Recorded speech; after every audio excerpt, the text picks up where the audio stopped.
Okay so अभी फ़िलहाल हमने पढ़ा कि कैसे डायरिया पढ़ा। अब इसमें हम लोग पढ़ने वाले कि different type of absorption, physiology of absorption क्या है और और डिफरेंट डिफरेंट माल एब्जॉर्प्शन क्या क्या है। तो बेसिक एब्जॉर्प्शन क्या होता है, तीन स्टेज में एब्जॉर्प्शन होता है हमारा।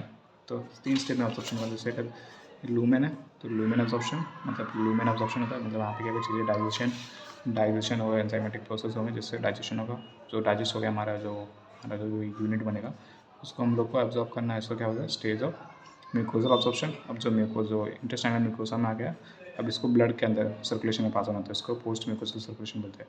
तो पोस्ट म्यूकोजल ऑब्जॉर्प्शन बोलते हैं। तो तीन स्टेप में हमारा ऑब्जॉर्प्शन होता है। कौन कौन से, ल्यूमिनल ऑब्जॉर्प्शन जिसमें क्या होता है एंजाइमेटिक एक्टिविटी होगी और जिसकी वजह से क्या होगा, सारी चीज़ें ब्रेक डाउन होगी। और इसके बाद इंटेस्टाइनल म्यूकोजल ऑब्जॉर्प्शन जिसमें क्या होगा, जो ब्रेक डाउन प्रोडक्ट है वो उसको क्या होगा, थ्रू एंटेरोसाइट हमारे क्या करेंगे, एब्जॉर्ब कर लेंगे। एंटेरोसाइट में क्या होता है, विलाइज होते हैं। और पोस्ट म्यूकोजल ऑब्जॉर्प्शन में क्या होगा, जो एंटेरोसाइट जो इंटेस्टाइन में आ चुका है उसको हम लोग को कहाँ भेजना है, ब्लड के अंदर भेजना है। तो ये हो गया हमारा post mucosal absorption. Okay so next part is anatomy. Anatomy में जो हमारा इंटेस्टाइन है, it is divided into two part, proximal 2/5 part and distal 3/5, proximal 2/5 part and distal 3/5 part. तो जो प्रॉक्सिमल 2/5 पार्ट है इसमें हमारा डिओडिनम और जियोजिनम आता है, और डिस्टल 3/5 पार्ट में हमारा इलियम आता है। तो डिओडिनम और जियोजिनम में क्या होता है, इसमें जो एब्जॉर्प्शन और डाइजेशन का ऑब्जॉर्प्शन मैक्सिमम प्रोसेस कहाँ होता है, इंटेस्टाइन में होता है। और मैक्सिमम ऑब्जॉर्प्शन कहाँ पे था, जियोजिनम में होता है। मैक्सिमम ऑब्जॉर्प्शन जियोजिनम में होता है उसका। और जो इलियम होता है, इलियम में तीन चीज़ का स्पेसिफिकली तीन चीज़ें एब्जॉर्ब होती है, बाइल एसिड्स, विटामिन B12 और मैग्नीशियम। मतलब जो हमारा इलियम है, जो विटामिन B12 है, B12, magnesium and bile acid, ये एक्सक्लूसिवली कहाँ एब्जॉर्ब होता है, सिर्फ इलियम में ही एब्जॉर्ब होता है। ओके, हिस्टोलॉजी में ज़्यादा कुछ नहीं जानना है। हिस्टोलॉजी इतना जानना है कि जो इंटेस्टाइन में एब्जॉर्प्शन किसके थ्रू होता है, एंटेरोसाइट के थ्रू होता है। इसमें क्या होता है, विलाई होता है, और इसमें क्या होता है, क्रिप्स ऑफ लाइबर्गन्स होते हैं। क्रिप्स ऑफ लाइबर्गन पता नहीं क्या है, उसके बाद इतना मुझे पता है कि इसके बेस में पाइनथ सेल होता है, पाइनथ सेल होता है जिसके क्या रिलीज करते हैं, अल्फा डिपेंसिन, लाइसोजाइम फॉस्फोलाइपेस A2।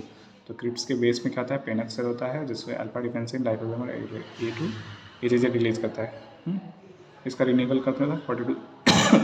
ओके, और ये प्लाइका सर्कुलाइट्स, मतलब क्या होता है, म्यूकोसल फोल्ड होता है उसको, विजिबल म्यूकोसल फोल्ड होता है उसको क्या बोलते हैं, प्लाइका सर्कुलाइट्स बोलते हैं इंस्ट्रूमेंट। और सेल सब का हाल क्या होता है, सेल सब का हाल हमारा रेगुलेशन को मेंटेन करता है। जो इंटेस्टाइनल मोटिलिटी था उसका रेगुलेशन मेंटेन होता है। जो सब म्यूको, ये तो हो गया अपना म्यूकोसा वाला, ये जो पार्ट है हमारा म्यूकोसा का पार्ट होगा। अब सब म्यूकोसा में सिर्फ दो चीज़ याद रखना है कि जो ड्यूडिनल है वहाँ पे हमको सब ब्रनर्स ग्लैंड देखने मिलती है, सब ड्यूडिनम में। और हमारे एलियम में क्या होता है, पेयर पैचेस देखने मिलते हैं। एलियम में क्या देखने मिलता है, पेयर पैचेस, जो कि लिम्फोइड एग्रीगेट है। बाकी मीरोसस वगैरह जो भी होता है। हाँ, अब देन आता है न्यूट्रिएंट्स एब्जॉर्प्शन। तो हमारे पास कितने न्यूट्रिएंट, तीन न्यूट्रिएंट है, कार्ब, प्रोटीन एंड फैट। तो सबसे इंपॉर्टेंट न्यूट्रिशन हमें अंडरस्टैंड करना है, फैट का न्यूट्रिशन सबसे ज़्यादा इंपॉर्टेंट है ऐड करना। तो हम लोग जो फैट खाते हैं वो किस फॉर्म में होता है, ट्राइग्लिसराइड के फॉर्म में होता है। ये हमारा डाइटरी फैट होता है, डाइटरी फॉर्म फैट होता है। इस पर क्या होता है, लाइपेज एक्ट करता है, लाइपेज ऐड करेगा, इसको क्या बनेगा, फ्री फैटी एसिड्स बनाएगा। अब फ्री फैटी एसिड्स में क्या होगा, बाइल एसिड आके ऐड होगा, बाइल सॉल्ट आके ऐड होगा, जिससे क्या बनेगा, मिसेले बनेगा, माइसेलिया बनेगा। माइसेलिया एक्चुअली टेम्पोररी कॉम्प्लेक्स है फॉर, जो कि हेल्प करता है किसमें, फैट एब्जॉर्प्शन के लिए। तो इसमें एक किससे मिलकर बनाता है, फ्री फैटी एसिड्स बने होते हैं इसके अंदर, मोनोग्लिसराइड्स होता है, कोलेस्ट्रॉल्स होता है, और vitamin fat soluble vitamin A D E के, और बाइल सॉल्ट्स होते हैं। तो ये हमारे क्या बनेगा, कहाँ बनेगा, स्मॉल इंटेस्टाइन के पोर्शन में बन जाएगा। तो ये पास होगा जिसने ये बाइल सॉल्ट कहाँ, ड्यूडिनम से रिलीज़ हुआ, ड्यूडिनम पोर्शन से रिलीज़ हुआ पैंक्रियाटिक जूस से। कहाँ पर ड्यूडिनम में रिलीज़ हुआ, जेजुनम में क्या हुआ, मैसेले बन के कहाँ होगा, इंट्रोसाइट में क्या होगा, एब्जॉर्प्शन हो जाएगा। माइसेलिया में से कितने पोर्शन का एब्जॉर्प्शन होता है, इतने पोर्शन का। जो हमारा फ्री फैटी एसिड्स है, कोलेस्ट्रॉल है, ADE के है, ये सिर्फ ये 3-4 पोर्शन ही एब्जॉर्ब होते हैं। हमारा जो बाइल सॉल्ट है वो माइसेलिया में वो एब्जॉर्ब नहीं होता, bile salt as it is रह जाता है। मतलब क्या हुआ, एंटेरोसाइट बना, एंटेरोसाइट के पास ये लोग माइसेला एंटेरोसाइट के पास आया, ये तीन चीज़ें, फैटी एसिड, मोनोग्लिसराइड, ADE के और कोलेस्ट्रॉल, ये एब्जॉर्ब हो जाएंगे, बाइल सॉल्ट वहीं का वहीं रह जाएगा। फिर बाइल सॉल्ट क्या करेगा, ये इलियम में आएगा, इलियम पोर्शन से बाइल सॉल्ट, हमने जैसे पढ़ा था ना यहाँ पे बाइल एसिड, तो बाइल एसिड यहाँ पे क्या होगा, इलियम पोर्शन से एब्जॉर्ब हो जाएगा। इसके और फिर वो इलियम से कहाँ चला जाएगा, लीवर के पास चला जाएगा थ्रू एंटेरोहेपेटिक सर्कुलेशन। इसको ही हम लोग क्या बोलते हैं, एंटेरोहेपेटिक साइकिल भी बोलते हैं, एंटेरोहेपेटिक सर्कुलेशन या फिर एंटेरोहेपेटिक साइकिल बोलते हैं। ठीक है, तो एंटेरोहेपेटिक सर्कुलेशन क्या होता है, सबसे पहले एंटेरोहेपेटिक सर्कुलेशन जो बाइल एसिड की सिंथेसिस कहाँ होती है, लीवर में होती है। कौन सा, इसमें एक इंपॉर्टेंट एंजाइम है 7 अल्फा हाइड्रोक्सिलेज, उसका रेट लिमिटिंग एंजाइम है, जिससे क्या बनेगा बाइल एसिड देंगे। प्राइमरी बाइल एसिड क्या होते हैं, कोलिक एसिड एंड चिनोडियोक्सीकोलिक एसिड होते हैं। इसमें क्या होगा, कॉन्जुगेशन किससे होता है, ग्लाइसिन और टॉरिन से, जिससे बाइल सॉल्ट बनेगा। अब ये बाइल सॉल्ट क्या करेगा, ड्यूटेनम में रिलीज होगा, उसके बाद कॉन्जुगेशन होगा, माइसेलिया बनेगा, माइसेलिया से ऑब्जॉर्प्शन होगा, फिर इसमें सारी चीज़ें ऑब्जॉर्व हो जाएंगी। सिर्फ बचेगा क्या हमारा बाइल सॉल्ट बचेगा। बाइल सॉल्ट क्या करेगा, इलियम से ऑब्जॉर्व होकर कहाँ चले जाएगा, लीवर में चल जाएगा थ्रू पोर्टल सर्कुलेशन। और जो भी अगर कुछ बचा मिलेगा तो कोलन में जाके कोलोनिक बैक्टीरिया से उसका क्या होगा, डीकॉन्जुगेशन हो जाएगा, जिसमें क्या होगा डीऑक्सीकोलिक लिथोकोलिक एसिड बन जाते हैं। ओके, ये हो गया हमारा फैट का डाइजेशन, अब्जॉर्प्शन एंड एंटेरोहेपेटिक सर्कुलेशन। इसमें क्या क्या प्रॉब्लम का फैट अब्जॉर्प्शन, फैट वाला जो है हमारा मैल अब्जॉर्प्शन, माल अब्जॉर्प्शन में कहाँ कहाँ प्रॉब्लम हो सकती है, जिसके से प्रॉब्लम हो जाए। तो सबसे पहला प्रॉब्लम कि जो बाइल एसिड हमने बनाया था, बाइल सॉल्ट, उसकी सिंथेसिस ही ना हो। अगर बाइल सॉल्ट का सिंथेसिस, सबसे पहले क्या, जो बाइल सॉल्ट हम बना रहे उसका सिंथेसिस ही ना हो। सिंथेसिस कब ना होगा, जब लीवर डिजीज़ होगा, लीवर सिरोसिस होगा, उसमें सिंथेसिस, लीवर सिरोसिस होगा तो उसका सिंथेसिस ही नहीं होगा। तो एक तो होगा ओके, रीस्टार्ट करते हैं। सो फैट ऑब्जॉर्प्शन किस किस लेवल पर डिफेक्ट हो सकता है, एक तो ल्यूमिनल ऑब्जॉर्प्शन डिफेक्ट हो सकता है, या तो उसका म्यूकोजल फेज है उसमें भी डिफेक्ट आ सकता है, या तो पोस्ट म्यूकोजल फेज है उसमें डिफेक्ट आ सकता है। तो ल्यूमिनल फेज में क्या क्या डिफेक्ट आता है, उसमें क्या हो, सबसे पहले जो बाइल एसिड का सिंथेसिस हो रहा है वो सिंथेसिस ही ना हो, उसको क्या बोलेंगे सिरोसिस। अगर लीवर सिरोसिस होता है सिंथेसिस, लीवर सिरोसिस नहीं हो गया तो सिंथेसिस ही नहीं होगा, इससे क्या डिफेक्ट हो जाएगा। एंड सेकंड क्या हो सकता है कि अगर बाइल एसिड सिंथेसिस भी होगा, उसका ट्रांसपोर्टेशन ना हो, तो जो बाइल डक्ट है वो क्या हो जाए, डिस्ट्रॉय हो जाए, जिसके जैसे क्या होगा, ट्रांसपोर्टेशन ही ना हो जाए। किस में होता है, प्राइमरी बिलियरी कोलिंजाइटिस या फिर प्राइमरी स्क्लेरोसिस कोलिंजाइटिस। इसमें क्या होता है, बाइल डिस्ट्रॉय हो जाएगा, उसका ट्रांसपोर्टेशन नहीं होगा। अब वो ट्रांसपोर्टेशन भी हो गया समझ लो, लेकिन उसका अर्ली डीकॉन्जुगेशन होने लगे, मतलब जो हमारे जो से स्मॉल इंटेस्टाइन जो कोलोनिक बैक्टीरिया थे, ये क्या होगा, ये स्मॉल इंटेस्टाइन में आ जाएंगे। इसको क्या बोलते हैं हम लोग, इस कंडीशन को क्या बोलते हैं, सीबो बोलते हैं। क्या बोलते हैं, SIBO, small intestine bacterial growth. ये क्या करेंगे, जो स्मॉल इंटेस्टाइन में जो बाइल एसिड है, बाइल सॉल्ट उसका कॉन्जुगेशन डीकॉन्जुगेशन करने लगेंगे, उसको डिस्ट्रॉय करने लगेंगे। या फिर जो हमारा बाइल सॉल्ट है, बाइल सॉल्ट का रीअब्जॉर्प्शन ही ना हो, बाइल एसिड का रीअब्जॉर्प्शन, बाइल एसिड का क्या होगा, रीअब्जॉर्प्शन ही ना होगा। ये इसको ये कब होगा, जब इलियम बाइल एसिड का रिएक्शन कहाँ होता था, इलियम में होता था। अगर इलियम डिजीज हो जाएगा, ये कब होता है, जब टीबी या फिर क्रोन्स हो जाए, तो उसमें इलियम क्या हो जाएगा, इलियम डिस्फंक्शन हो जाएगा, जिसके से रीअब्जॉर्प्शन नहीं होगा, जिसके से धीरे धीरे बाइल सॉल्ट की क्या जाएगी, कमी होती जाएगी, बाइल एसिड की कमी होती जाएगी। ओके, सो ये हो गया ल्यूमिनल फेस में अफेक्ट है क्या, सिंथेसिस, लीवर सिंथेसिस खराब हो सकता है, सिंथेसिस नहीं होगा, लीवर सिरोसिस, ट्रांसपोर्टेशन नहीं होगा, बाइल डक्ट फॉर डिफेक्ट, और क्या था, सीबो, जिसमें अर्ली डिकॉन्जुगेशन सीबो, एंड और क्या था, सीबो, उसके बाद रीअब्जॉर्प्शन ही नहीं हो। ठीक है, अभी हम ना म्यूकोसल फेज बता दें। म्यूकोसल फेज मतलब जो म्यूकोसा है, इंटेस्टाइनल म्यूकोसा है, उसमें डिफेक्ट आ जाए तो इससे क्या होगा, जितने भी जो भी चीज़ें ऑब्जॉर्व हो रही है वो अफेक्टेड हो जाएगी। इसमें 3 चीज़ें, एक तो सीलियाक, बिपल और ट्रॉपिकल, ये हमको डिटेल में पढ़ना है।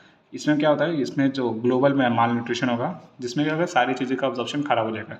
तो ये हो गया। और पोस्ट म्यूकोसल में क्या होता है कि अब तक हमने क्या क्या देखा कि हमने फैट को डाइजेस्ट किया, ट्राइग्लिसराइड था उसको डाइजेस्ट किया, फ्री फैटी एसिड में बनाया, और फ्री फैटी एसिड को हम लोग एंटेरोसाइट में कन्वर्ट कर दिया। तो ये जो एंटेरोसाइट है इसको अब हम लोग कहाँ भेजना है, जो यहाँ पर फ्री फैटी एसिड आ गया। अब इसको हम लोग कहाँ भेजना है, ब्लड में भेजना है। अब डायरेक्टली ब्लड में नहीं जाता, ये पहले जाता है लिम्फ में, एंटेरोसाइट से पहले लिम्फ में जाएगा, लिम्फ से बाद में कहाँ जाएगा, ब्लड में जाएगा। तो ये लिम्फ में हमारा फ्री फैटी एसिड नहीं जाता, तो इसको हम लोग क्या बनाते हैं, काइलोमाइक्रॉन्स बनाते हैं। काइलोमाइक्रॉन पहले, तो एंटेरोसाइट में क्या होगा कि फ्री फैटी एसिड्स पे एस्टेरिफिकेशन होगा। उसमें मतलब क्या होगा, फ्री फैटी एसिड से ट्राइग्लिसराइड बनेगा through process of esterification, and then triglyceride में हम लोग क्या बोलेंगे, जोड़ेंगे FOB48 जोड़ेंगे, जिससे क्या बनेगा, काइलोमाइक्रॉन बनेगा। अब दिस काइलोमाइक्रॉन ट्रांसपोर्टेड इनटू लिम्फेटिक्स से कहाँ जाएगा, ब्लड में जाएगा। तो फ्री फैटी एसिड था, उसका एस्टेरिफिकेशन हुआ, जिससे ट्राइग्लिसराइड बना, ट्राइग्लिसराइड में FOB48 जोड़ा, जिससे क्या बने, काइलोमाइक्रॉन बना। और इस प्रोसेस को हम लोग क्या बोलते हैं, एस्टेरिफिकेशन एंड काइलोमाइक्रॉन फॉर्मेशन बोलते हैं। अब ये जो काइलोमाइग्रेन बना है वो कहाँ जाएगा, ये लिम्फेटिक्स में जाएगा, लिम्फेटिक्स के बाद ये कहाँ जाएगा, ब्लड में जाएगा। तो इसमें दो प्रॉब्लम हो सकती है, या तो हमारा जो एस्टरिफिकेशन है वो अफेक्टेड हो जाए, तो उसको क्या बोलते हैं, ए बीटा लाइपोप्रोटीनीमिया में देखने मिलता है। तो उसमें हमारा काइलोमाइग्रेन फॉर्मेशन ही नहीं होगा, काइलोमाइग्रेन का फॉर्मेशन नहीं हो रहा है। एंड सेकेंड, जो अगर हमने काइलोमाइग्रेन बन भी गया तो जो लिम्फेटिक्स है वो काइलोमाइग्रेन का ट्रांसफर लिम्फेटिक्स में नहीं हो पा रहा है, तो उसको क्या बोलते हैं, intestinal. If you notice that यहाँ पे लिम्फेंजिक्टेजिया बोला है, इंटेस्टाइनल लिम्फेंजिक्टेजिया, मतलब इंटेस्टाइनल के लिम्फ नोड में कुछ तो प्रॉब्लम है जिसके से काइलोमाइग्रेन का वहाँ पे ट्रांसफर नहीं हो रहा है। सो पोस्ट म्यूटेशन में दो डिजीज थे, ए बीटा लाइपोप्रोटीनीमिया और इंटेस्टाइनल लिम्फेंजिक्टेजिया। ए बीटा लाइपोप्रोटीनीमिया में क्या होता है, एस्टरिफिकेशन अफेक्टेड हो जाता है, और दूसरा इंटेस्टाइनल लिम्फेंजिक्टेजिया में transportation of chylomicron into lymphatics get affected. Okay, तो इसका ये टाइप्स ऑफ फैटी एसिड इसका बाद में बहुत यूज है। जो लॉन्ग चेन तीन होते हैं, long chain fatty acid, medium chain और शॉर्ट चेन। लॉन्ग चेन हमारा डाइट्री फैटी एसिड होता है, मीडियम चेन हमको ये भी बहुत रेयर, मतलब बहुत कम क्वांटिटी में डाइट से ही आता है। जो कि शॉर्ट चेन है ये हमारे बैक्टीरियल डिग्रेडेशन से बनता है। जो हमारे सिर्फ लॉन्ग चेन वाला है मोर देन 12 कार्बन, इसको सिर्फ डाइजेशन और प्रॉपर मतलब ना ये प्रॉपर लाइपोलाइसिस की मेसले फॉर्मेशन की जरूरत होती है। बाकी मीडियम चेन और शॉर्ट चेन को डाइस की कुछ जरूरत नहीं पड़ती। ये चीज़ हम लोग कब देखेंगे, ये चीज़ हम लोग ए बीटा लाइपोप्रोटीनीमिया देखेंगे, तो हम लोग मैनेजमेंट के लिए मीडियम चेन ही देते हैं, क्योंकि लॉन्ग चेन को डाइजेशन और एब्जॉर्प्शन प्रॉपर एब्जॉर्प्शन की स्टेफिकेशन की जरूरत है, मीडियम चेन को सब जरूरत नहीं है। तो इसका यूज़ हम लोग कहाँ करते हैं, ए बीटा लाइपोप्रोटीनीमिया में यूज़ करते हैं। डाइटरी मैनेजमेंट, ओ सॉरी, ये जो मीडियम चैन है इसका यूज़ हम लोग कहाँ करते हैं, मीडियम चैन का यूज़ हम लोग इंटेस्टाइनल लिम्फेंजिक्टेजिया में करते हैं, not in abetalipoproteinemia. Okay,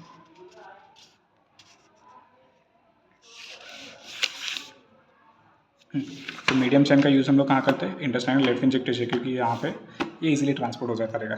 ठीक है, नेक्स्ट हमारा कार्ब मेटाबॉलिज्म। कार्ब सिंपल होता है, कार्ब क्या होता है, हमारा जो कार्बोहाइड्रेट खाते हैं उस पर जितने भी अमाइलेज एक्ट करेगा, उसके बाद डाइसेक्रेटाइज करेगा, जिसके एंड में हम लोग को मोनोसेक्राइड मिलते हैं। तो हमारे कितने मोनोसेक्राइड्स मिलेंगे, अब हमारे पास 3 मोनोसेक्राइड मेन है। एक तो क्या क्या है, 3 मोनोसेक्राइड मेन है, तो हमारे एंड में क्या मिलेगा, ग्लूकोज मिलेगा, मतलब बहुत सारे मोनोसेक्राइड मिलेंगे, लेकिन हमें 3 चीज़ें, ग्लूकोज मिलेगा, फ्रक्टोज मिलेगा और गैलेक्टोज मिलेगा। तो ये हमारा एंटेरोसाइट है, ये हमारा ब्लड है, यहाँ पे ब्लड सर्कुलेशन है, ये हमारा एंटेरोसाइट है। और हमारा जो ये ब्लड से जो भी हम ग्लूकोज खाते हैं वो एंटेरोसाइट में एब्जॉर्ब होगा, ब्लड में जाएगा, ब्लड से हमारे कहाँ जाएगा, उसका एब्जॉर्प्शन कहाँ, उसका स्टोरेज कहाँ पर होगा, लीवर में होगा। तो ये एंटेरोसाइट, ब्लड सर्कुलेशन और ये लीवर जहाँ पे जाके स्टोर होगा। तो यहाँ पे जो सोडियम ये एक चैनल है SGLT, sodium glucose link transporter, जिसके थ्रू ग्लूकोज और गैलेक्टोज किसके थ्रू ट्रांसफर होता है, sodium glucose link transport. SGLT1 के थ्रू हमारा क्या होता है, क्या ट्रांसफ़र होता है, ग्लूकोज एंड गैलेक्टोज, और फ्रक्टोज किसके थ्रू, GLUT5 के थ्रू ट्रांसफ़र होता है। अब ये कहाँ पे आ गया, एंटेरोसाइट में आ गया। एंटेरोसाइट से हमारे ब्लड सर्कुलेशन कैसे जाएगा, थ्रू GLUT2 रिसेप्टर। ये GLUT2 रिसेप्टर के थ्रू सारी चीज़ें, ग्लूकोज गैलेक्टोज एंड फ्रक्टोज, ये तीनों चीज़ों थ्रू GLUT2 रिसेप्टर कहाँ पे आएंगे, ब्लड में आएंगे, एंड देन ब्लड से देन ये तीनों चीज़ें। अब ये चीज़ ध्यान रखना कि यहाँ पे हमारा आता है GLUT2 रिसेप्टर और GLUT5 रिसेप्टर। तो फ्रक्टोज किससे आया था, GLUT5 से आया था, तो फ्रक्टोज हमारे ब्लड से भी हेपेटोसाइट में GLUT5 से थ्रू जाएगा, और जो ग्लूकोज है GLUT2 के रिसेप्टर, बस जो यहाँ पे गैलेक्टोज है ये अब किससे जाता है, GLUT5 से हेपेटोसाइट में जाएगा। तो लेट मी क्लियर इस, सो हमारा ग्लूकोज और गैलेक्टोज GLUT1 से SGLT, sodium glucose link transport से हमारे हेपेटोसाइट में आया, और फ्रक्टोज GLUT5 से आया, देन ये ब्लड वेसल में GLUT2 से आता है एंड थ्रू ग्लूट, और फिर उसके बाद सिर्फ फ्रक्टोज जो है, गैलेक्टोज है, वो पहले किससे गया था, GLUT2 से आया था, अब वो GLUT5 से जाएगा, गैलेक्टोज GLUT5 से जाएगा, बाकी जो भी है सेम समझ गया रहेंगे। अब इसमें ग्लूकोज ट्रांसपोर्ट में एक डिफेक्ट होता है, SGLT है, ये सोडियम ग्लूकोज लिंक ट्रांसपोर्ट है, उसका डिफेक्ट होने से क्या होगा, जो उससे कौन सी दो चीज़ें पास हो रही थी, ग्लूकोज और गैलेक्टोज पास हो रही थी। तो ग्लूकोज और गैलेक्टोज पास नहीं होगा, एब्जॉर्प्शन नहीं होगा, तो हमारे पास क्या होगा, और ये तो उसके वजह से उसका माल एब्जॉर्प्शन होगा। और ये क्या है, जेनेटिक डिजीज है, तो उसको क्या बोलते हैं, SGLT डिफेक्ट क्या बोलते हैं, फैमिलियर ग्लूकोज गैलेक्टोज माल एब्जॉर्प्शन सिंड्रोम होता है। ये मतलब बायबॉर्न होता है, बचपन से ही होता है, ठीक है। अब कार्बोहाइड्रेट अब्जॉर्प्शन डिफेक्ट, तो हमने काफ़ी सुना रहेगा, एक लैक्टोज इंटॉलरेंट। तो कार्बोहाइड्रेट में एक तो लैक्टोज एंजाइम की डेफिशिएंसी। लैक्टोज क्या होता है, लैक्टोज मिल्क में प्रेजेंट होता है, जिसके जो कि क्या करता है, इस किससे ब्रेक डाउन होता है, लैक्टेज एंजाइम से डेफिशिएंसी जो हो जाएगी, तो उसको क्या कहते हैं, लैक्टोज लैक्टेज डेफिशिएंसी बोले, जिसमें क्या होगा, सिर्फ लैक्टोज का एब्जॉर्प्शन नहीं होगा। और ये क्या सेलेक्टिव डिफेक्ट है, मतलब सेलेक्टिव माल एब्जॉर्प्शन, सिर्फ लैक्टोज का माल एब्जॉर्प्शन होगा। बाकी ये सारे सीलियक, विकल और ट्रॉपिकल, ये तीनों अगर डिफेक्ट होने, तीनों डिफेक्ट होंगे तो सारा म्यूकोसाइड डिफेक्ट हो जाएगा, तो किसी भी चीज़ का एब्जॉर्प्शन नहीं होगा। इसमें क्या होगा, ग्लोबल माल एब्जॉर्प्शन होगा। ओके, हम लोग को भी लैक्टोज आगे देखते हैं। प्रोटीन,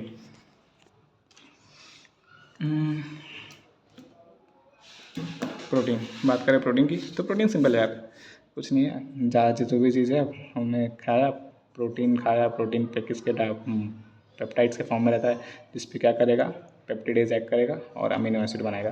तो मतलब इतना ध्यान रखना है कि ट्रिप्सिन एंटेरोकाइनेज होता है, जो कि ट्रिप्सिनोजेन को ट्रिप्सिन में कन्वर्ट करता है, और ट्रिप्सिन क्या करता है, काइमोट्रिप्सिन एसिड को एक्टिवेट करता है, ठीक है। सो इन शॉर्ट क्या है, हमारे पास अमीनो एसिड आया था। अमीनो एसिड का एब्जॉर्प्शन किसके थ्रू होता है, सोडियम अमाइनो एसिड को ट्रांसपोर्टर, सोडियम अमाइनो को ट्रांसपोर्टर के थ्रू इसका एब्जॉर्प्शन होता है। अब इसमें क्या क्या डिफेक्ट हो सकता है, एक तो सेलेक्टिव एब्जॉर्प्शन किसके से होता है, एक तो अगर एंटेरोकाइनेज डिफेक्ट होगा उसके से एक डिफेक्ट सेलेक्टिव माल एब्जॉर्प्शन हो सकता है। सेकंड किसके से होता है, हमारे जो न्यूट्रल अमीनो एसिड डिफेक्ट हो सकता है, जिसको क्या बोलते हैं, हार्टनम डिजीज़ बोलते हैं। जिस हार्टनम डिजीज जो कि किसकी तरह होता है, सिमिलर टू पैलेग्रा, जिसमें डर्मेटाइटिस, डायरिया, डर्मेटाइटिस और डिमेंशिया देखने मिलता है। तो न्यूट्रल अमीनो एसिड डिफेक्ट, जिसको क्या बोलते हैं, हार्टनम डिजीज बोलते हैं, और जो ये कैसे प्रेजेंट करता है अपने को, पैलेग्रा के प्रेजेंट करता है। और डायबिसिक अमीनो एसिड डिफेक्ट होता है, अमीनो एसिड का डिफेक्ट होता है, जिसको क्या बोलते हैं, सिस्टीन्यूरिया बोलते हैं। एक्चुअली सिस्टीन्यूरिया मेनली जो डिफेक्ट है वो किडनी का डिफेक्ट है, बट इसमें हम लोग को ये GIT में भी जो हमारा कोला एंजाइम है, कोला कौन कौन सा, सिक्सटीन ऑर्निथिन, लाइसिन और आर्जिनिन, ये 4 अमीनो एसिड का क्या होता है यहाँ पे एक्सक्रीशन होते रहता है। ओके, तो ये हो गया हमारा फैट का एब्जॉर्प्शन और माल एब्जॉर्प्शन डिफेक्ट, कार्बोहाइड्रेट का absorption and mall absorption defect, और प्रोटीन का absorption and mall absorption defect. अब हम लोग को क्या, अब इसको हर डिजीज़ जो इंपॉर्टेंट डिजीज़ है उसको पढ़ना है। तो हमारा क्या है, सबसे पहला लैक्टोज इंटॉलरेंस। सो लैक्टोज इंटॉलरेंस क्या होता है, लैक्टोज होता है, लैक्टोज शुगर होता है, जो जिसको लैक्टेज एंजाइम से किसमें, ग्लूकोज और गैलेक्टोज में कन्वर्ट होता है। अगर ये लैक्टेज एब्सेंट रहेगा तो इसको क्या बोलते हैं, जिसके अब ये लैक्टोज को पचा नहीं पाएगा, जिसको क्या बोलेंगे, लैक्टोज इंटॉलरेंस बोलेंगे। हाँ, तो ये हो गया हमारा।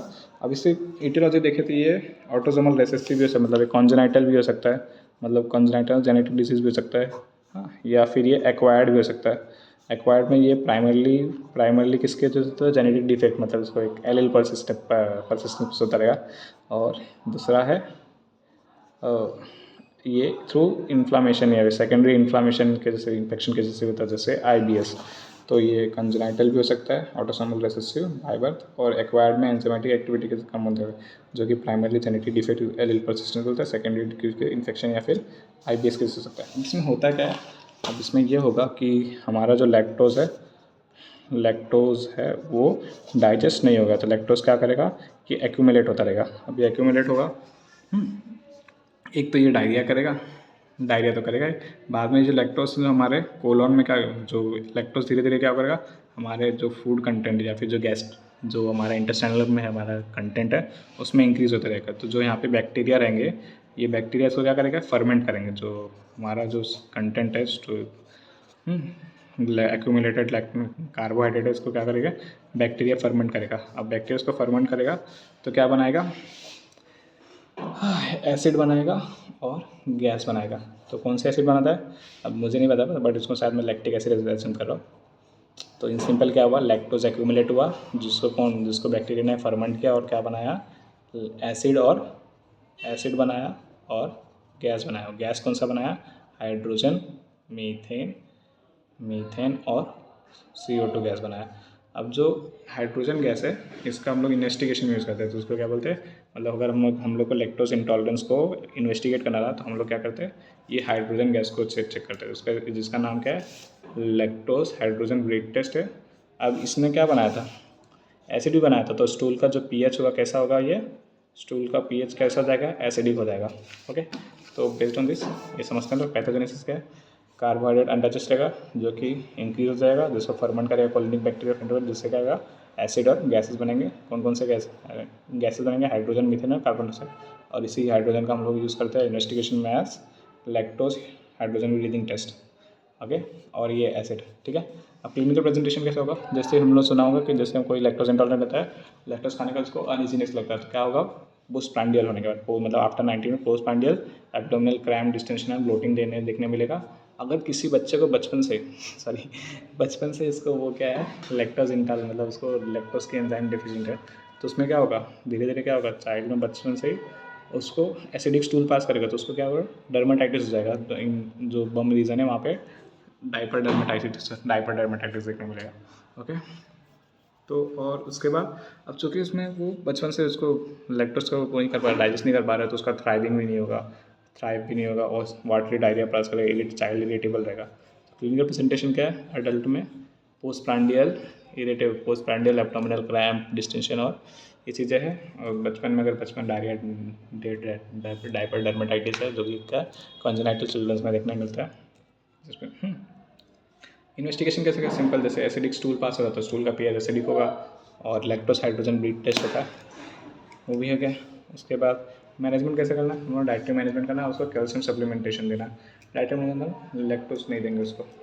अब आते हैं हम लोग फैट मैलबोर्शन में। फैट मैलबोर्शन में दो चीज़ें पढ़ना है, एक तो ए बीटा लाइपोप्रोटीनेमिया और इंटेस्टाइनल लिम्फेटिक। तो हम लोगों ने क्या पढ़ा था, इफ वी रिकॉल, फैट का था, फैट से फ्री फैटी एसिड बना, एक तो ल्यूमिनल अब्जॉर्प्शन होता था, ल्यूमिनल अब्जॉर्प्शन अगर अफेक्ट होता था तो उसमें कौन सा होता है, लिवर सिरोसिस होता था। उसके बाद लिवर सिरोसिस हो गया, और उसका ट्रांसपोर्टेशन डिफेक्ट हो सकता था, जिसको कहते हैं primary cholangitis, primary biliary sclerosis, primary sclerosing sclerosis. तीसरा क्या था, तीसरा हमारा अगर एल सीबो था, और चौथा था हमारा ये क्या था, वो चौथा था, आई रिमेंबर दिस, चौथा था हमारा क्या था, चौथा था हाँ, रीअब्जॉर्प्शन क्रोन डिफेक्ट था। तो ये चीज़ें थे। उसके बाद जो हमारा आया म्यूकोसल वाला, म्यूकोसल में क्या था हमारा, ये सीलेक्ट पोस्ट म्यूकोसल में क्या करना था, जो फ्री फैटी एसिड था उसको वापस ट्राइग्लिसराइड बना था, ट्राइग्लिसराइड उसको एस्टेरिफिकेशन से, और एस्टेरिफिकेशन उसके बाद काइलोमैक्रॉन बना था। तो हमारा अगर काइलोमैक्रॉन फॉर्मेशन नहीं होता, उसको एस्टेरिफिकेशन स्टेप डिफेक्टेड था। हाँ, तो इसके से ए बीटा लाइपोप्रोटीन हो जाता है, और इंटेस्टाइनल लिम्फेटिक्स होता है, जो काइलोमैक्रॉन है उसका ट्रांसपोर्टेशन कहाँ ऊपर नहीं हो पा रहा है, ट्रांसपोर्टेशन लिम्फेटिक्स में नहीं हो, उसका इंटेस्टाइनल लिम्फेटिक्स। तो हम लोग क्या पढ़ने वाले हैं, ए बीटा लाइपोप्रोटीनेमिया। सो ए बीटा लाइपोप्रोटीनेमिया, अब सिंपल है, इस चीज़ का फ्लो इस तरह से है कि जब भी ए बीटा लाइपोप्रोटीनेमिया,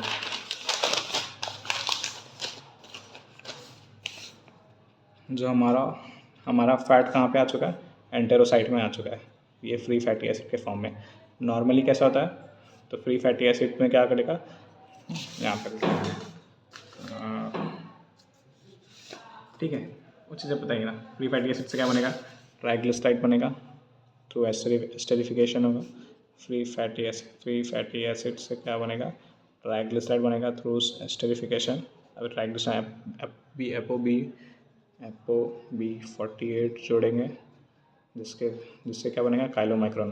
तो ये जो एपो बी लेवल है, और ये काइलोमैक्रॉन, तो जो हमारा एपो बीटा लाइपोप्रोटीनेमिया है, एपो बीटा लाइपोप्रोटीनेमिया, इसमें ये स्टेप्स अफेक्टेड होता है, सुन सा।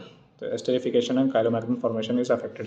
अब ऐसा क्यों होता है, इटियोलॉजी क्या है इसकी, इटियोलॉजी इसमें MTTP enzyme is affected. What is microsomal triglyceride transport protein is affected, जिसके वजह से एस्टेरिफिकेशन अफेक्टेड हो जाएगा, और क्या हो जाएगा हमारा, काइलोमैक्रॉन फॉर्मेशन इज अफेक्टेड। तो defect in MTTP enzyme, defect in एपोटीपी, एस्टेरिफिकेशन डिफेक्ट होगा, जिससे काइलोमैक्रॉन फॉर्मेशन नहीं होगा। अब काइलोमैक्रॉन फॉर्मेशन नहीं हो रहा तो मतलब क्या होगा, इट विल रिजल्ट इनटू क्या रिजल्ट होगा, जो फैट का एब्जॉर्प्शन है वो डिक्रीज हो जाएगा। तो हमारे क्या हो जाएगा, क्लिनिकल फीचर क्या हो जाएगा, हाइपोलिपिडीमिया हो जाएगा।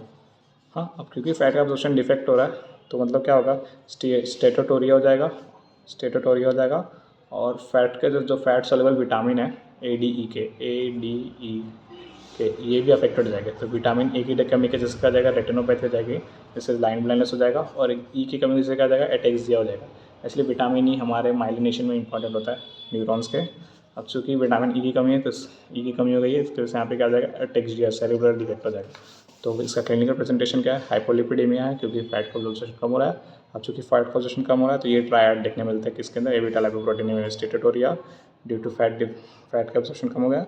और जो fat soluble vitamin A D K है जिसमें से ए की कमी की जैसे क्या रेटिनोपैथी, और न्यूरोला ई की कमी से क्या हो जाएगा, एटेक्सिया हो जाएगा।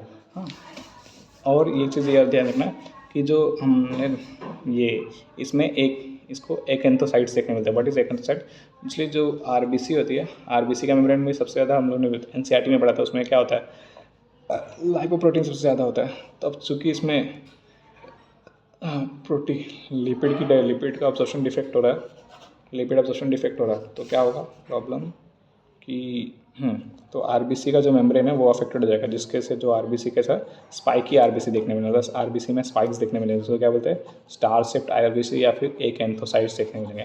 तो ए बीटा लाइपोप्रोटीन में तो हम लोग और क्या बोलते हैं, न्यूरो एकेंथोसाइट से साइटोसिस बोलते हैं, जिसमें इन्वेस्टिगेशन में पेरिफेरल्स में हम लोग क्या देखने मिलेगा, स्टार शेप्ड आरबीसी या फिर स्पर सेल या फिर एकेंथोसाइट्स देखने मिलेंगे। और इसका ये तो हो गया हमारा पेरिफेरल स्मीयर में, इन्वेस्टिगेशन में पेरिफेरल स्मीयर में एकेंथोसाइट देखने मिलेगा, और उसमें क्या बोले पेरिफेरल स्मीयर में हम लोग क्या देखने मिलेगा, और एंडोस्कोपिक इसका बायोप्सी करेंगे हम लोग इंटेस्टाइनल लूमेन का। कैसे बायोप्सी करते हैं, after post prandial endoscopic biopsy करते हैं, उसमें हम लोग क्या देखने मिलता है, वैक्यूलेशन ऑफ एंटेरोसाइट्स, एंटेरोसाइट्स है उसमें क्या देखने मिलता है, वैक्यूलेशन देखने मिलता है, उसको क्या बोलते हैं, during biopsy of abetalipoproteinemia. ठीक है, हाँ, अब ये चीज़ है। और vitamin A deficiency, vitamin E की डेफिशिएंसी ए बीटा लाइपोप्रोटीनेमिया में क्यों होती है, क्योंकि सबसे बड़ा था जो विटामिन ई का मैल एब्जॉर्प्शन होता रहता है, malabsorption of vitamin fat refer vitamin E. उसके बाद जो हमारा जो काइलोमाइक्रोन है उसका फॉर्मेशन नहीं होता, जिसके जो ब्लड में सिक्रेशन वो भी डिक्रीज हो जाता है, इंटेस्टाइन टू ब्लड, और उसके बाद VLDL का भी फॉर्मेशन नहीं हो रहा। सो हमारे लीवर से भी उसका विटामिन ई का क्या सिक्रेशन नहीं होगा, इसके से विटामिन ई की डिफिशिएंसी देखने मिलती है। And the next is intestinal lymphangiectasia. Intestinal lymphangiectasia की बात करें तो ये सिंपल है कि काइलोमाइक्रोन था, जो भी काइलोमाइक्रोन बना है, काइलोमाइक्रोन को हम लोग ब्लड में नहीं भेज पा रहे, इसको क्या बोलते हैं, इंटेस्टाइनल लिम्फेंजिक्टेशिया। जिसमें क्या होगा, ऐसा क्यों होता है, इसकी ईटियोलॉजी यही है कि सिंपल कि जो लिम्फेटिक्स है, इंटेस्टाइनल लिम्फेटिक क्या हो गई, कंजेनाइटल या फिर एक्वायर्ड ऑब्स्ट्रक्शन हो गया है इंटेस्टाइनल लिम्फेटिक्स में, जिसकी वजह से क्या होगा, इंटेस्टाइनल लिम्फेटिक क्या होगी, डायलेट हो गई है, वहाँ पे प्रेशर बढ़ गया है, जिसके से वो डायलेट हो गई है, और डायलेट होने की वजह से क्या हो रहा है, जो लिम्फ है, इंटेस्टाइन में प्रेशर का बढ़ गया है, तो उसका जो लिम्फ है वो इंटेस्टाइनल लूमेन में क्या करेगा, लीक करेगा। तो जो इंटेस्टाइन जो लिम्फ में हमारा क्या होता है, प्रोटीन्स होते हैं। तो इसमें मेन प्रोमिनेंट फीचर क्या है कि यहाँ पे क्या होता है इनमें प्रोटीन लूजिंग एंटेरोपैथी। तो इंटेस्टाइनल लिम्फेंजिक्टेशिया में क्या हो रहा है, क्या होता है कि जो हमारा ये इंटेस्टाइनल लूमेन है, सॉरी इंटेस्टाइनल लिम्फेटिक्स है, वो ऑब्स्ट्रक्शन हो गया है, जिसके वजह से प्रेशर बढ़ गया है, प्रेशर बढ़ने से जो इंटेस्टाइनल लिम्फ है वो लीक कर रहा है लूमेन में अंदर। तो इसके क्या बोलते हैं, protein losing enteropathy is the main feature of a intestinal lymphangiectasia. तो जो प्रोटीन लूजिंग एंटेरोपैथी और कहाँ देखने मिलती है हमको, नेफ्रोटिक सिंड्रोम और लीवर सिंड्रोम में देखने मिलती है। तो एक बार फिर से स्टार्ट करते हैं।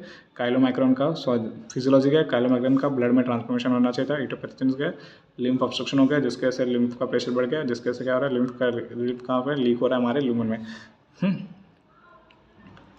ओके, सो ये चीज़ हो गया। Clinical presentation protein losing enteropathy की तरह प्रेजेंट करेगा, तो मतलब इसमें प्रोटीन लूज हो रहा है, जिसके क्या है, एडेमा देखने मिलेगा, एसाइटिस देखने मिलेगा, और हाइपोएल्बुमिया देखने मिलेगा। मतलब प्रोटीन लूज हो रहा है, हाइपोएल्बुमिया, इसके से एसाइटिस और क्या हो रहा है, एडेमा हो रहा है। तो डिफरेंशियल डायग्नोसिस नेफ्रोटिक और लीवर में भी देखने मिलता है।